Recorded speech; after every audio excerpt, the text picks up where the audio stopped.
Attention all perfectionists and procrastinators. I have a book here that you need to read. But first, let's watch a cool intro I just made.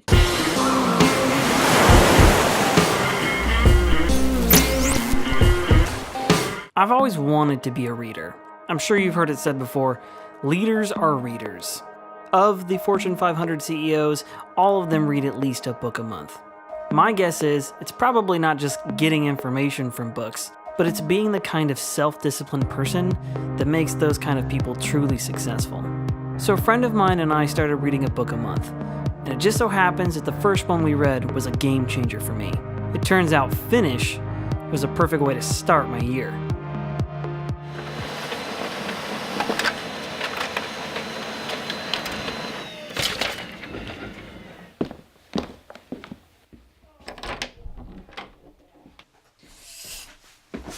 Hey guys, it's Eric. Jon Acuff is a funny guy who wrote a book called Start, and not long after the fact realized he'd made a crucial mistake. Starting means absolutely nothing if you can't finish anything. He says in the book, apparently 92% of all New Year's resolutions fail, but in my case it's more like 100% so far in life. In this book, Acuff personifies the true enemy of finishing, which is perfectionism. Basically, perfectionism is something that lives inside of all of us. It looks a little different and takes on different forms in different people, but the truth is, all of us have this fanciful desire that things can be perfect. Acuff talks about how perfectionism will tell us a series of these different lies. That's kind of what he bases each chapter on. And each lie that perfectionism tells you is really just another form of an excuse to keep you from working or to give you permission to quit. Obviously, there's a lot in here and I can't cover all of it, but I want to highlight a couple of the points he makes that made a big impact on me. Chapter 1 is called The Day After Perfect, and in it, he talks about how people have this tendency to, when they break a streak, just quit what they're doing altogether. The example he uses is classic. You're on a diet, and you're like 4 days in, and then you get busy, and you're late at the office,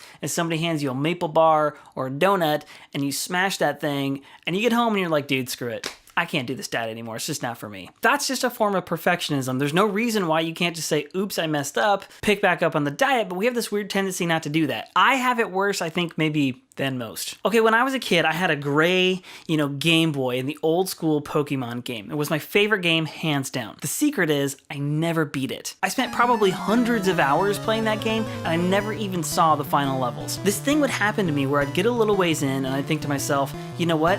I could probably do this better if I would just start over again. I probably missed something, and I can't miss something. So I would delete all my progress, I would start over again, and each time I would tell myself, this time it's gonna be perfect. But obviously, it never was, and I have still never beat that game. Maybe that means one day I need to make a video about playing through the original Pokemon game and actually finishing it. That would be great! This weird phenomenon probably also explains why I've started 5 different YouTube channels, Instagram 3 different times, Twitter twice. I started at least 6 different blogs, surely. One of my favorite quotes from the book is this. He says, "The day after perfect is what separates finishers from starters." I read this book back at the end of last year. And the cool thing is, it's March, and me and my buddy have already read through 3 different books, start to finish. When was the last time you did that? Not you. When was the last time I did that? Never. So with that said, I'll see you guys next Tuesday. And if you're a perfectionist, please hit me up in the comments. Let's talk about this stuff. And if you want to see more videos like this about creative stuff and business and making videos, you go ahead and hit that little subscribe button down there or the thumbs up. And don't forget, guys, go pick up a copy of this book. I'm serious. This one is a game changer. Anyway, that's it. Love you guys. Bye.